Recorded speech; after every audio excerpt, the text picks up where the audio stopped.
Did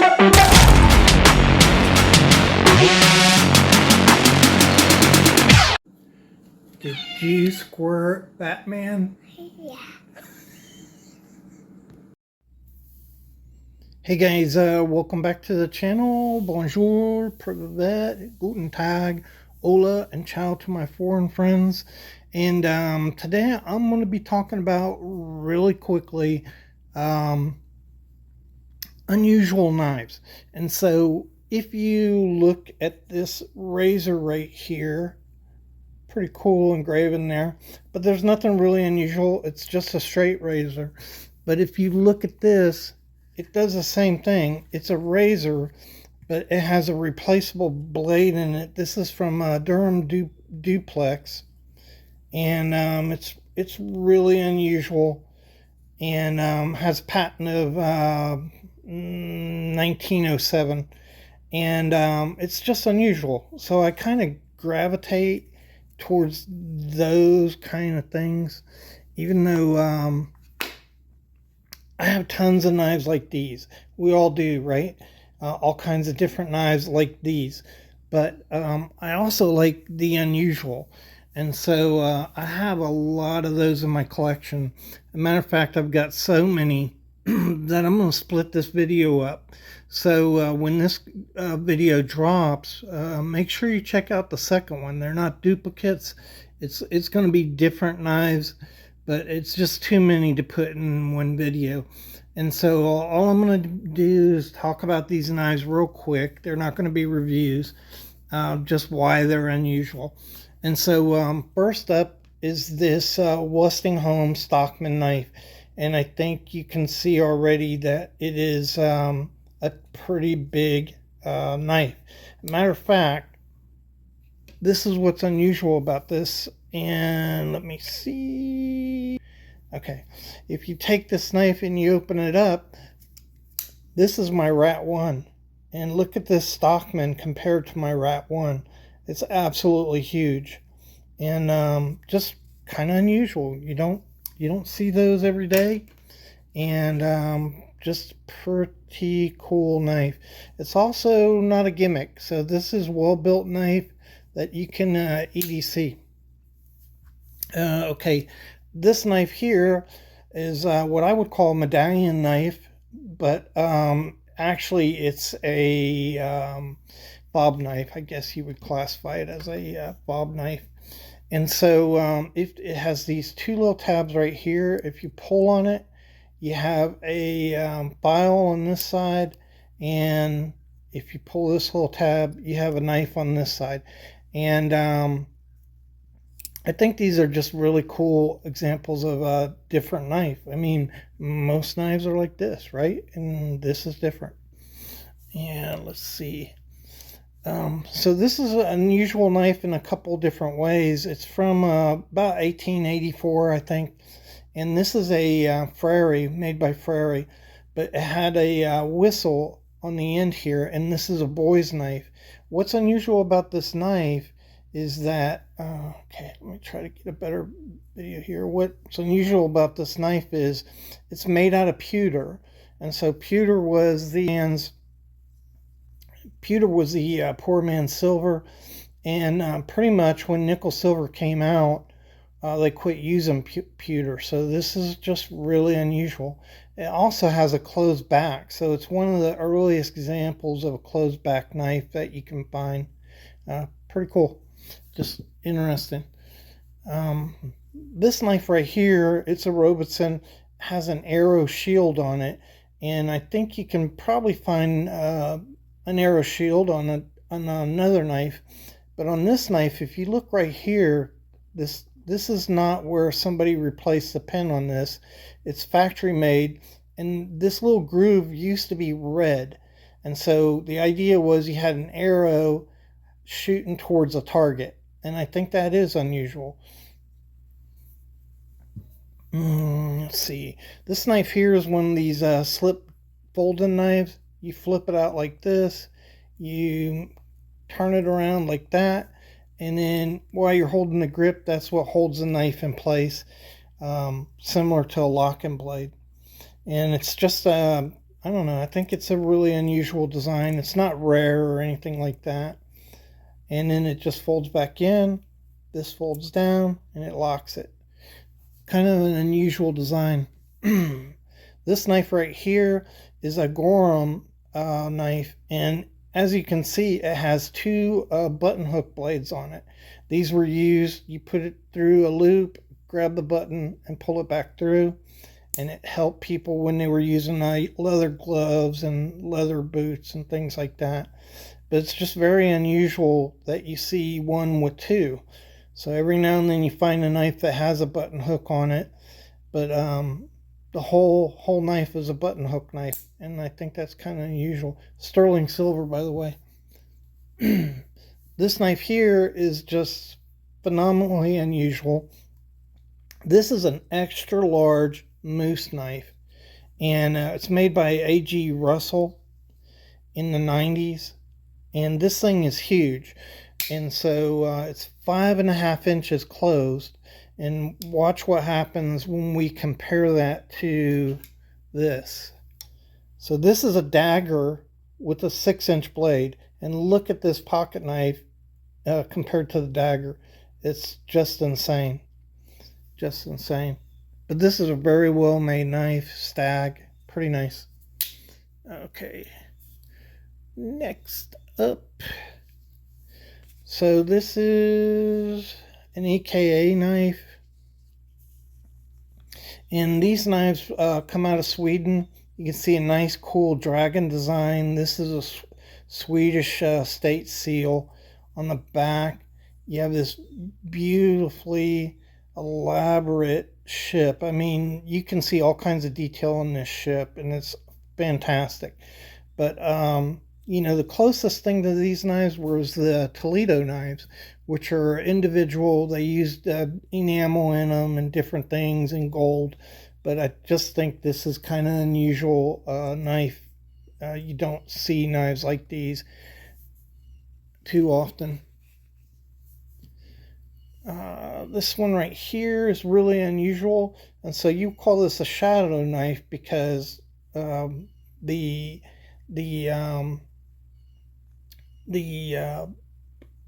part of the back, the tang is below. So the tang right there is below and doesn't catch on. But also this is just this is a whittler. It's also pretty big. So it's a pretty big whittler to come out of the 1800s. And then the other thing is this really weird design. Look at that design on it. Just kind of unusual, You don't see that every day. This knife here is not old. It's fairly new. I think Smith & Wesson made this, but this is a whittler knife. And so this is made for whittling on wood. It has 6 different blades on it. You can see a scraper blade right there. You can see that. And I just think that's really unusual. And what's really unusual is there are 6 back springs. So there's a back spring for every blade on this knife. And if you look at it in comparison, this is a 3-spring knife that I have. And if you look at the comparison on it, it's not much wider. So just an incredible feat of engineering for this little knife. Man, I think it's unusual. What else we got? This knife here is an Okapa, and these knives were inexpensive knives made in Germany, marketed in South Africa to farmers. And as you can see, it looks like an ear of corn. I was able to see a newer version of this knife, and they were colored, so it looked like corn. This was yellow, and the leaves were green and brown. And eventually I'm going to return that back to its original colors. But just corn knife, you don't see those too often. Let's see. So this knife right here is a little tiny knife. This is actually kind of, you could classify this knife as a, let me see here.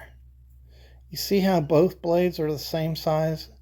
you can actually classify that as a whittler pattern. But it's a little smoker's knife. This came out of Czechoslovakia, and the scales are plastic and very thin, but it has little thin liners, and main blade, snuff spoon, and this is for digging out your pipe. And just pretty unusual because, you know, it works off the tabs. Here is how you open that up. Let me see if I can see how they open up off the tab. So besides, this used to be the smallest knife I have. I've actually got smaller ones now. I think that's pretty unusual. This is a sportsman's knife, and it's like 2 1/16 inches. The smallest sportsman's knife I've ever seen. Very finely made. Everything works. Has a button hook blade on it, which is kind of unusual. And just an amazing little knife, you know. It's amazing this sportsman package is in this little tiny knife. Yeah, unusual. This is a Krauss Brothers knife. It's a sleeve board whittler, and probably one of the finest German-made knives I've ever seen. So very high quality on this knife. Still not equal to Sheffield, by the way. But what I want to show you is, if you open this knife up, I'll try not to cut myself. Whew. Okay, you look down inside there, you see that? So it's a guide for the main blade is what that is. And see, so that was formed from each of the back springs. But imagine the skill that took to have those line up like that. Just absolutely incredible work.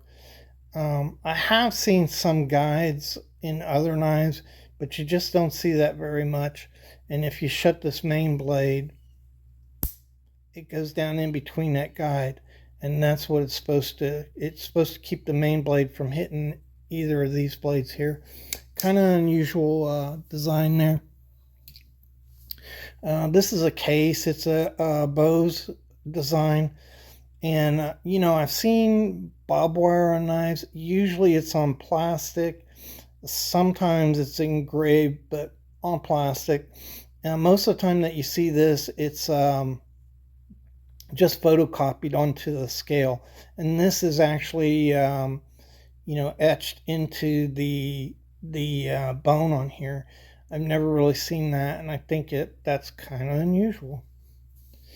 Let's see, we could put that out there. This right here is one of the smallest whittlers. There's a lot unusual about this knife. It's made by Robertson. It is a whittler, but also it's a humpback serpentine whittler.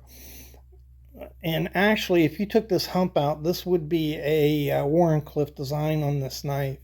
And so it's very unusual design. And then if you open this up, it has a button hook on there.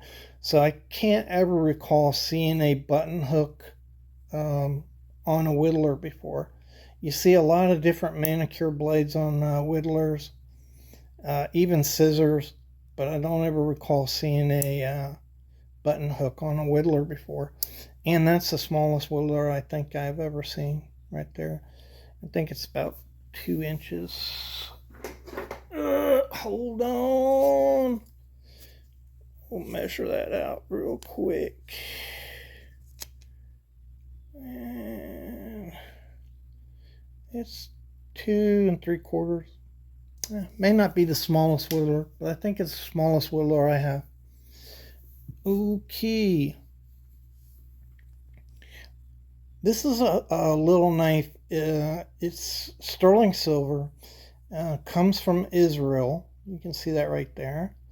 And never seen 3 camels on a knife before. So I just thought that was unusual. That's the whole reason I bought this knife. And just kind of different, right? You don't see camels on knives too often. This is another A.G. Russell knife. It is the most unusual scale material I've ever seen on a knife. You can see here as the light doesn't hit it, it kind of looks like snake skin. See that? It has a really like snake skin olive green color. But when the light hits it, it just fires up. And it is a mother of pearl knife. And so how A.G. Edwards did this is all these little cracks are cracked mother of pearl that were put back together at different angles, so that no matter what angle you hold this knife at, you see it's always firing. No matter what, it fires no matter what angle to the light it is. And it's just a gorgeous little knife and very unusual. Never seen another handle material like this. See, this knife here, it's in horn, not too unusual. Your standard equal end, opposite end knife. You got two blades here. Very pen knife-ish. But what's unusual about this knife is it's absolutely huge. And so if you look, this is an office knife, and you can see how much bigger width-wise and lengthwise than it is from the office knife. And just to give you an idea, this is a pretty big knife here, this sow belly. And if you hold it up to this knife, it's just a lot bigger. Very unusual. I've never seen one this big before. An equal end, opposite end knife this big. Comes from the 1800s. Kind of interesting. This knife here, it's an older knife. I'm thinking late 1800s. It's a Pradel. It's a French knife. But what's unusual, as you can see, is this geometry on the edge. So this is not broken off. This was factory made this way. And it took me a while to nail this down, but I finally got a hold of some research on French patterns. And this knife is called an Alpine pattern.